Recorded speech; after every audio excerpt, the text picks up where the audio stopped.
Bonjour à toutes et à tous et bienvenue dans votre deuxième numéro de votre émission sport favorite sur les antennes de DJTV, le dernier carré. Mais avant de commencer, je tenais au nom de toute l'équipe à vous remercier pour tous les retours que vous avez fait suite à la première vidéo qui avait plutôt bien marché. On va les prendre en compte pour essayer de s'améliorer au maximum et vous proposer un contenu le plus parfait possible.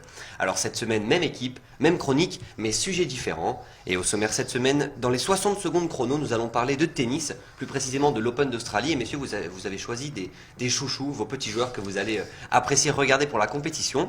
Enfin, dans la causerie de la semaine, nous parlerons NBA, course au play-off à l'Ouest qui pour l'instant, le championnat est relativement très serré. Quelles seront les équipes qui seront 7e et 8e et qui donc continueront leur saison au mois d'avril. Mais avant de commencer et sans transition, je voulais qu'on débute le retour à la VAR de cette semaine. Comme vous l'avez vu messieurs, mardi dernier, Thomas Tuchel est un petit peu sorti en conférence d'avant-match, avant le match face à Monaco justement, et a parlé d'un problème des matchs à 21h. Il s'est justement dit très déçu de ces horaires de match qui empêchent certains supporters, notamment les plus jeunes, de pouvoir regarder le match. Et c'est un problème qui revient souvent sur la table, notamment en Ligue 1. Dans la bouche des supporters, des joueurs, mais aussi, comme on l'a vu là, dans la bouche des entraîneurs. Donc je voulais donc qu'on éclaircisse le sujet aujourd'hui autour de la table. Vous avez fait vos petites recherches, vos petites chroniques d'une minute. Et voilà, mais avant de commencer, messieurs, il y avait Vincent Duluc qui tenait à donner son avis sur le problème aux caméras de DJTV et qui tenait aussi, petite surprise, petit bonus, à donner son podium de Ligue 1. Il a un peu raison, et puis il a un peu tort.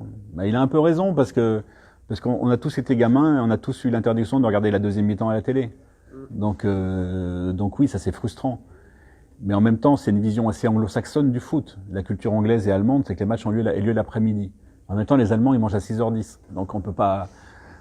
Donc c'est culturel. Voilà, ce que je veux dire, c'est que c'est culturel. Il n'y a pas une bonne et une mauvaise solution. Dans les pays latins, les matchs ont lieu tard le soir parce qu'il fait trop chaud la journée. C'est culturel.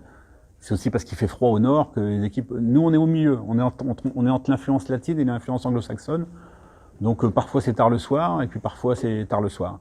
Mais c'est les télés qui décident la réalité. La réalité, quand je dis qu'il a un peu tort, c'est parce que c'est les télés qui décident. Et qu'au prix où on paye la Ligue 1 par rapport au spectacle proposé, c'est quand même normal que les télés aient le droit de choisir. J'ai peur que... Toulouse, en plus Duprat est à Caen cette fois. C'est difficile de souhaiter du mal ou de prédire du mal en fait aux gens. Mais oui, Toulouse, je trouve que Nîmes a quelque chose, mais ça va être difficile. Amiens, j'espère que la morale d'Amiens, ça sera pas qu'il jouait trop bien au foot pour se maintenir. Et je trouve qu'il jouait bien au foot, et je regretterais qu'il descende avec un quasi niçois à la tête, le Kalsner. Après, pour le trio, je vais me mouiller, je vais dire Paris champion. Là, vraiment, je prends sur moi.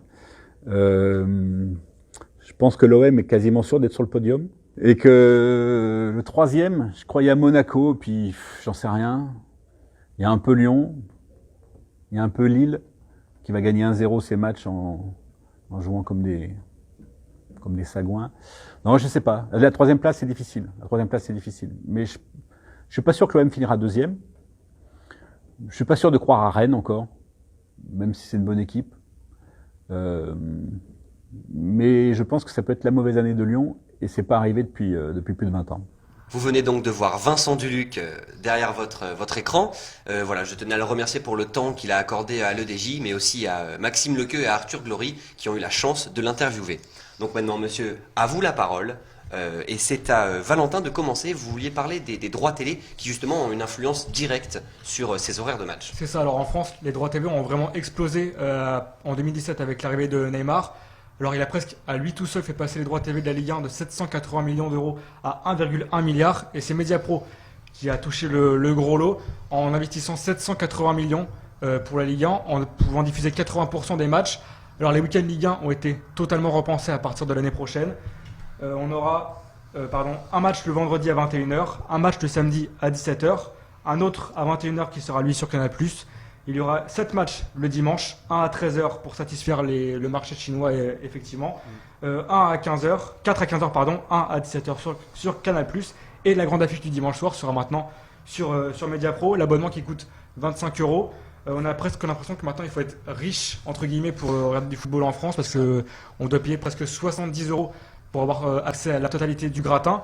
Il y a 15 ans, le sport était presque gratuit, il n'y avait que Canal+ qui était payant. On avait les coupes nationales sur France Télévisions, la Ligue des Champions sur TF1 et Canal+, et le championnat qui était seulement sur Canal+. Aujourd'hui, l'argent prend beaucoup de place dans le football et on est les premiers impactés. Aujourd'hui 70 euros, hein, vous venez de le dire, pour avoir accès à tous les matchs de football, ne serait-ce qu'européens, c'est énorme. Et on voit voilà l'apparition de nouveaux marchés comme le marché chinois qui a une influence directe sur les horaires, dont justement le match qui commencera à 13h, c'est ça? 13h, c'est ça. Voilà, 13h, c'est très tôt. Hein, il y a déjà eu quelques tests cette année, notamment avec Nice-Lyon, C'est ça, ouais. Nice-PSG, pardon. Et maintenant, ce sera tous les week-ends l'année prochaine. Pardon. Très bien Valentin, mais du coup ces changements d'horaire ont un impact direct aussi sur les supporters qui rejoignent pas vraiment cet avis. Et ben c'est surtout sur les supporters, on va dire, un peu le mouvement familial. On le voit surtout en Angleterre, les matchs qui sont plus tôt, en Bundesliga aussi en Allemagne, où les matchs sont à 15h, 16h, voire 18h30 grand maximum. Et on peut voir dans les stades qu'il y a beaucoup de familles, des jeunes supporters, et ces jeunes supporters, eh bien c'est eux qui vont faire les futurs gros ultras, voire la ferveur populaire aussi, et qui continuent à faire prospérer le foot dans les stades.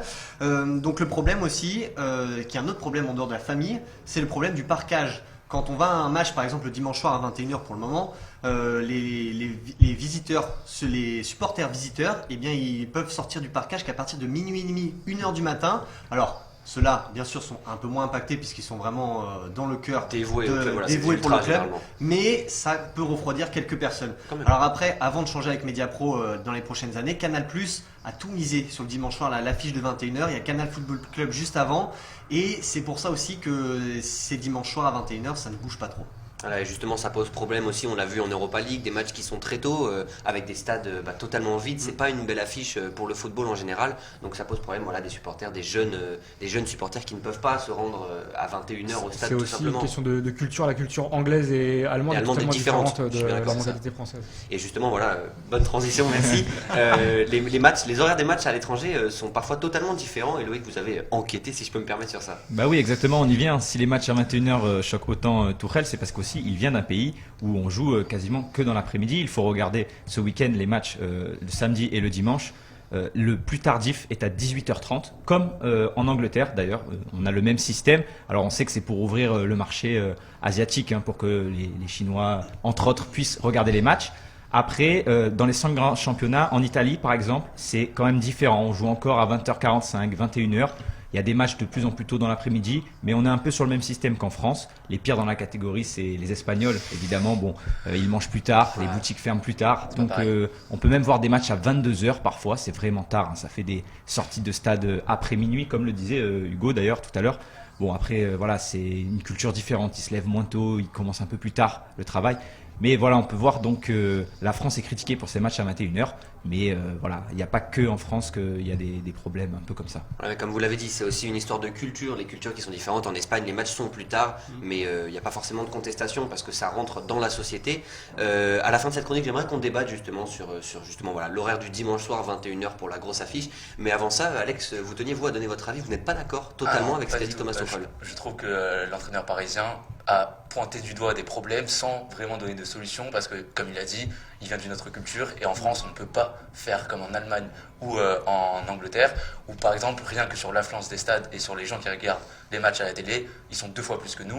Donc c'est normal qu'à n'importe quelle heure, il y ait plus de gens qui remplissent les stades ou qui regardent sur leur canapé les matchs. Et en plus de ça, je pense qu'on a tous un peu l'amour du dimanche soir, du rendez-vous, c'est un peu le rendez-vous des amoureux du football. Les derbys, les classicos à 21h. C'est ça, par exemple, je me rappelle d'un derby Lyon-Saint-Etienne qui avait eu un après-midi l'année dernière, je crois bien.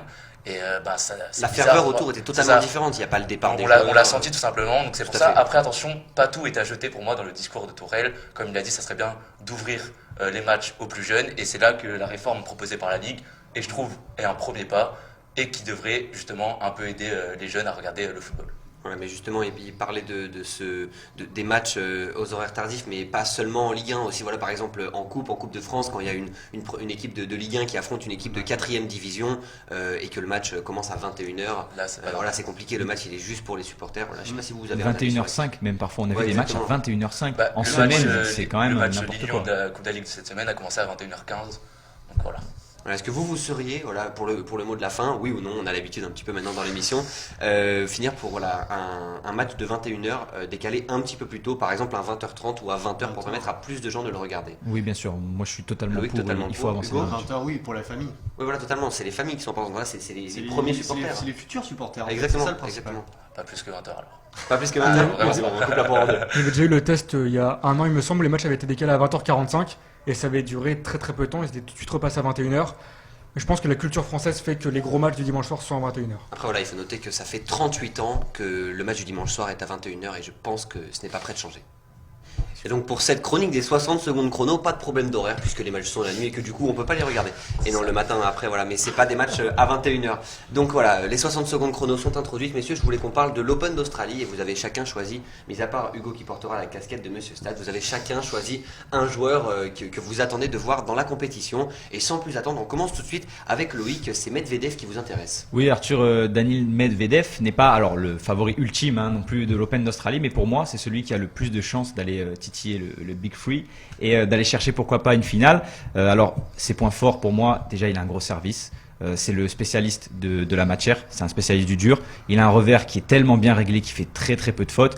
Puis voilà, on l'avait vu dans son tournoi référence de 2019 à l'US Open, qu'il avait aussi un gros caractère quand il s'était amusé à chambrer un peu les spectateurs. On va en reparler après avec Hugo. Mais voilà, donc c'est un joueur voilà qui a vraiment beaucoup de talent. Il est capable d'enflammer les cours. En plus, il arrive avec beaucoup d'ambition cette année et beaucoup de confiance. Et là, déjà à l'Open d'Australie, donc il a remporté 2 matchs contre Martinez. Bon, il a un nom un peu compliqué. Martinez Portero et contre Frances Tiafoe. Un peu compliqué aussi à prononcer. On l'autorise. Mais voilà, en plus Tiafoe est vraiment un très très beau joueur de tennis. Il est jeune, il a beaucoup de potentiel. Bon, il est 50e, mais il était quart de finaliste à l'édition précédente et il a sorti une très grosse performance, Medvedev, qui montre qu'il est très bien en jambes et qu'il faudra certainement compter sur lui pour la fin de la compétition. Voilà, Medvedev, un joueur en forme donc qui peut causer du tort, enfin causer des difficultés plutôt aux meilleurs joueurs de la compétition au niveau des statistiques. Bah, c'est surtout qu'il sort d'une énorme saison 2019, en tout cas Medvedev, puisqu'il a en 2019 gagné 2 Master 1000 déjà à Cincinnati et à Shanghai. Ensuite, bien entendu, il a été top 5 pendant une grande partie de la saison. Là aujourd'hui, il est top 4, donc juste derrière le Big Three, comme on dit si bien. Et on peut tous se rappeler de ce match d'anthologie l'année dernière, la finale du Grand Chelem de l'US Open contre Nadal. On avait dit pendant tout le tournoi, il a un peu harangué la foule, mais là, c'était une apothéose sa finale. Oui, donc pour expliquer vite fait, donc il perd les 2 premiers sets quand même face à Rafael Nadal, qui est quand même là une grosse pointure, quoi. Donc on se dit que c'est mort et puis là Medvedev se transforme complètement, ça devient un super Saiyan limite. Vraiment il enchaîne point sur point, il met vraiment Nadal dans la difficulté et il arrive à recoller donc à 2 sets partout. Malheureusement, bon, il perd le 5e Il a set. une balle de break au Malheureusement début ou du pas. 5e en plus. Balle de break au début du 5e. Oui, en plus, et voilà, bon, il perd le 5e malheureusement, mais en tout cas, il a vraiment marqué de son empreinte cette compétition. Voilà, bah, avec tout ce que vous dites, je comprends pourquoi c'est un joueur que vous attendez dans l'Open d'Australie du coup. Alex, vous, c'est un joueur qui jouera à domicile. C'est Nick Kyrgios qui vous intéresse. Je suis allé un peu à contre-courant, je vais pas parler d'un favori, mais plus un joueur qui te donne tout simplement envie de regarder les matchs. Donc tout simplement, on se rappelle en plus du contexte de l'Australie dans lequel est le pays en ce moment avec les feux qui ont ravagé le pays. Il avait promis 200 € à chaque ace qu'il mettra durant le tournoi, donc ça va encore un peu plus donner envie de regarder le joueur. Et tout simplement, pour parler sur le côté sportif, on sait c'est un peu un talent gâché, on a toujours attendu quelque chose de Kyrgios, il a jamais prouvé, mais il est capable sur une performance dans un match de sortir un grand joueur, un des Big Three ou autre. Donc c'est pour ça qu'en plus il aura à cœur de se rattraper de l'Open d'Australie l'année dernière où il s'était fait éliminer au premier tour. En plus il a déjà gagné chez les jeunes en 2013 l'Open d'Australie. Donc je me dis qu'avec tout ça, si vous n'êtes toujours pas convaincu, vous n'avez qu'à taper son nom dans la barre de recherche YouTube. C'est un peu le Benoît Paire français. Donc tout simplement, si on n'a pas envie de regarder son match, c'est qu'on n'aime pas le tennis. J'ai beaucoup apprécié la comparaison avec Benoît Paire et je me tourne légèrement vers ma droite. Monsieur Statistique, qu'est-ce qu'on a à dire sur Nick Kyrgios? Eh ben, on va peut-être se pencher plutôt du côté des incendies un peu de social dans ce sport qui malheureusement a un peu fait débat justement l'Open d'Australie. C'est, vous l'avez dit, Kyrgios va offrir 200 € par ace. Et sauf que la statistique, en tout cas sa moyenne par match à l'Australien, c'est 16 par match, soit l'un des tout meilleurs serveurs de la planète. Donc ça peut faire un gros total si bien sûr il va un peu plus loin que le premier tour comme l'année dernière. Alors, donc une belle initiative de la part de Nick Kyrgios, voilà, qui veut aider son pays à aller mieux, c'est logique. Valentin, on finit par vous, votre joueur, votre chouchou, si je peux me permettre, du tournoi, c'est Tsitsipas. Effectivement, s'il fallait miser sur un jeune de la next gen, je mettrais tout de suite une pièce sur le grec. C'est un joueur qui a vraiment éclos l'année dernière à l'Open d'Australie avec une victoire retentissante face à Federer. Il est allé jusqu'en demi-finale, battu par Rafael Nadal. Derrière, il avait eu plus de mal parce que sa défaite face à Wawrinka à Roland-Garros, il avait vraiment plombé le reste de sa saison. Il était sorti en pleurs en conférence de presse. D'ailleurs, ses défaites au premier tour à l'US Open et à Wimbledon, on s'est dit que mentalement quelque chose s'était cassé. Mais en fin de saison, il revient bien avec cette victoire au Masters. Pour sa première participation, c'était le plus jeune vainqueur depuis U8 en 2001. Il gagne le Masters des jeunes en 2018, le Masters en 2019. Il gravit les échelons très très vite. Et le numéro 6 mondial va vraiment être un joueur à suivre durant cette Open d'Australie. Et il a aussi un magnifique revers à une main, un peu comme les deux Suisses, Federer et Wawrinka. Et c'est un joueur qui sait battre les gros, comme va vous le montrer Hugo. Et oui, puisque à 21 ans seulement, le grec a déjà réussi l'exploit de battre le Big Three. Tout à l'heure, on en parlait avec Medvedev, excusez-moi. Qui l'a de plus, Medvedev. Ça. Et donc du coup, pour ses statistiques, il a battu 2 fois Djokovic, une fois Rafael Nadal, mais là l'exploit est encore plus grand puisque c'est à Madrid sur terre battue en plus. Et ensuite 2 fois Federer puisqu'il l'a battu aussi l'année dernière à Melbourne. Donc c'est sa dernière victoire en tout cas contre l'un des gros. Et il pourrait réaliser encore une fois cet exploit cette année. Voilà, donc Tsitsipas, un jeune joueur de la next gen, comme l'a dit Valentin, qui incarne pour beaucoup d'amateurs le futur du tennis. Messieurs, merci beaucoup. Je voulais juste qu'on fasse un petit tour de table parce que là vous avez parlé de vos joueurs favoris, mais évidemment ce ne sont pas eux les favoris pour le titre de l'Open d'Australie. On peut parler, on réutilise le terme du Big Three, Djokovic, Nadal, Federer. Pour vous, qui va remporter ce titre? C'est pas la place à une surprise. On peut pas dire une surprise. Vous êtes l'homme surprise. On garde la surprise pour la fin alors. Je ne sais pas. Benoît Paire. Benoît Paire, malheureusement, il a été éliminé, mais moi je vois bien Djokovic. C'est pas Quelle surprise. Voilà, c'est pas une grosse surprise de dire ça quand même. Mais évidemment, Djokovic, je me joins à peu près l'opinion publique qui annonce Djokovic gagnant de l'Open d'Australie. Hugo, on suit cet avis? Dans l'originalité bien sûr, Djokovic, pourquoi il irait pas chercher son 8e titre? Voilà, exactement. Déjà vainqueur 7 fois de l'Open d'Australie. Valentin, pas de surprise non plus? Bon, on pourrait dire pas de surprise avec Djokovic, mais moi j'ai mouillé. Le cœur va parler et on a envie de miser sur un 20e grand chelem de Rafael Nadal. Il se mouille encore beaucoup. Il a envie de miser. Ah, il a envie de parce miser, que on a envie de miser. Ouais. Pardon. Le cœur a parlé et donc Alex, on garde la surprise pour la fin. Non, compliqué de ne pas répondre Djokovic, mais moi j'ai envie de mettre une petite pièce sur Tsitsipas, il m'a convaincu, Valentin, et ses Ah, statistiques. c'est maintenant, Non, le débat pour moi se posait avant. Non, le débat se posait avant. Mais j'ai envie de croire à une surprise, en plus avec le contexte un peu particulier de l'Open d'Australie, je me dis qu'on sait jamais, donc voilà. Il faut savoir que la next gen a vraiment du mal pour l'instant à s'imposer en grand chelem. Medvedev était le premier à atteindre la finale. Parce qu'on compte pas Dominic Thiem dans la next gen, il est un petit peu plus vieux. Mais Tsitsipas et Medvedev sont pour moi les deux qui ont plus de chance parce que Zverev est peut-être un petit peu en dessous de ces deux-là. On est peut-être un peu tôt encore dans la saison pour voir une surprise vraiment. Tout à fait. Donc Djokovic, Nadal ou Federer, réponse dimanche prochain.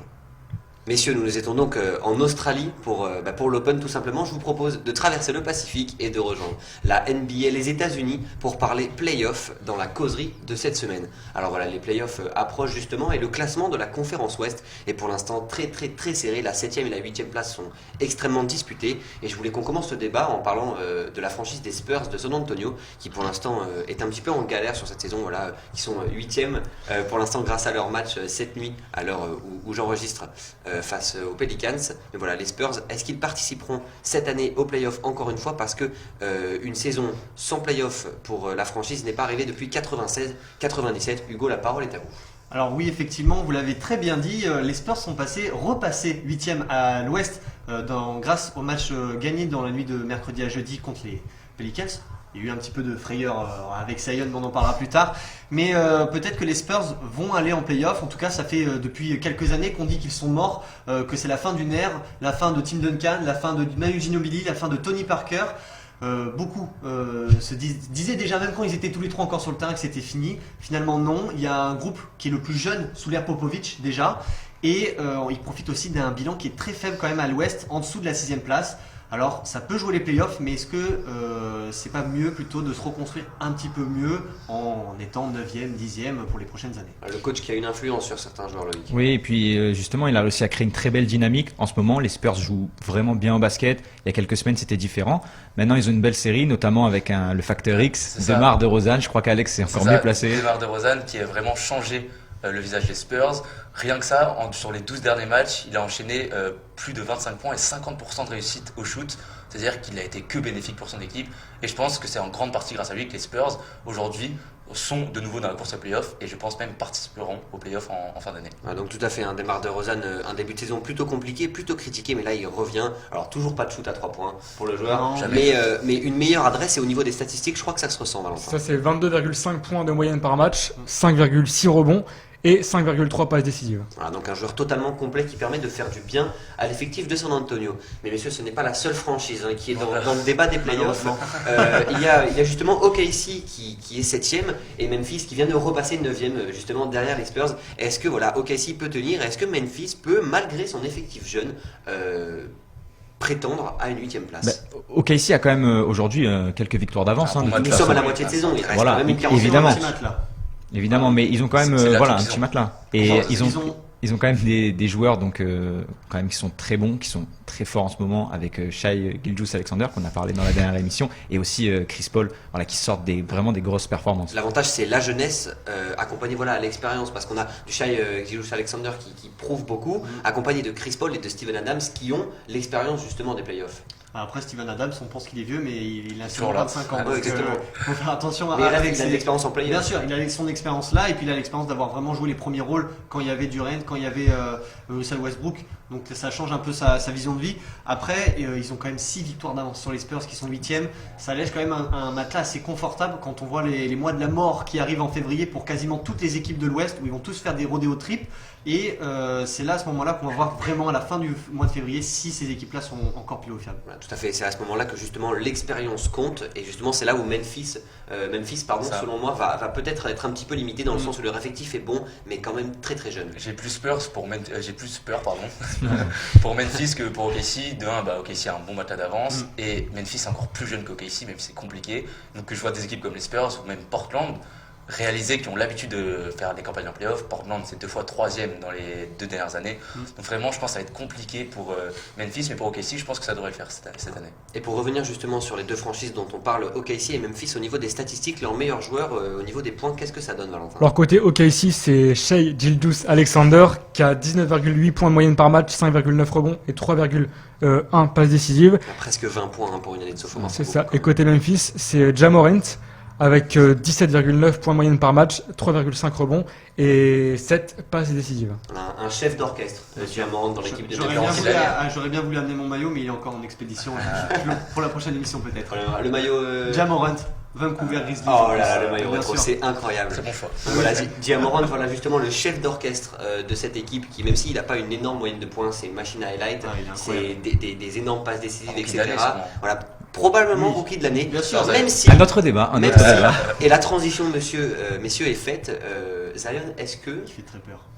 voilà, il fait Est-ce très que peur. les Pels vont profiter de cette Est-ce qu'il nouvelle peut prétendre au titre de rookie de Honnêtement, l'année et donc emmener non. les Pelicans en playoff? Non, le titre de rookie d'année c'est impossible. Il a loupé la moitié des saisons, c'est pas possible déjà. Même s'il emmène les. Non, les c'est Pelicans pas en possible. playoff? Franchement, même si. Non, c'est pas possible non plus. Ça n'arrivera pas non plus. Voilà, je Non, c'est pense. pas possible. Il a loupé la moitié des saisons, impossible. Ça serait d'ailleurs faire vraiment de l'irrespect à Ja Morant qui a construit toute Tout à sa fait. saison avec le Memphis.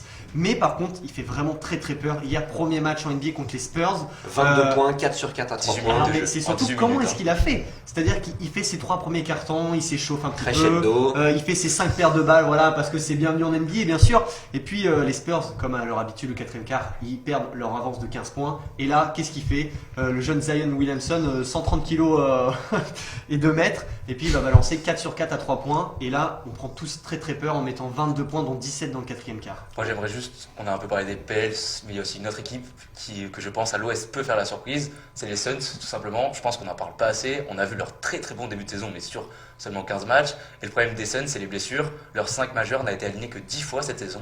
Mais quand le 5 majeur est aligné c'est 75% de Alors, ça peut victoire. paraître redoutable les Suns. hein. Donc les Suns, je pense que vraiment ils sont un peu sous-cotés, surtout qu'il y a 2 rendez-vous qui arrivent cette semaine face aux Spurs justement et Memphis de Donc des rendez-vous concurrents clés. directs. Voilà. Donc je pense que les Suns, il faut faire attention en tout cas, même si, comme on l'a dit depuis le début, les Spurs et Portland ont un petit matelas d'avance au niveau de l'expérience. Du côté des Suns, moi j'ai l'impression quand même que Booker il nage un peu dans cette équipe.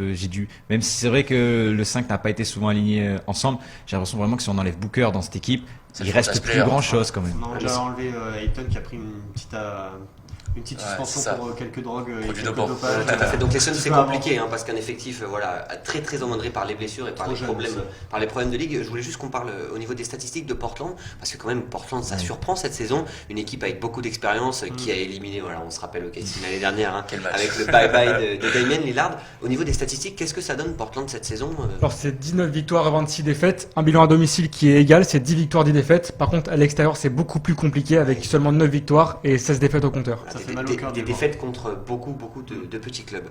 Voilà, donc merci beaucoup messieurs pour cette chronique sur les playoffs à l'ouest. Ça s'annonce rude, serré et très compliqué jusqu'à la fin de saison, donc ça va être quelque chose à suivre. J'espère que vous allez être à fond dessus parce qu'on va en reparler dans le dernier carré de ces playoffs avec des franchises qui font très très très très envie, le retour de Zion, J.A. Morant, le combat rookie, etc. Voilà, donc merci beaucoup messieurs pour cette émission, c'était un plaisir encore une fois de la présenter pour vous spectateurs et je vous souhaite tout simplement à bientôt dans le 3e numéro du dernier carré.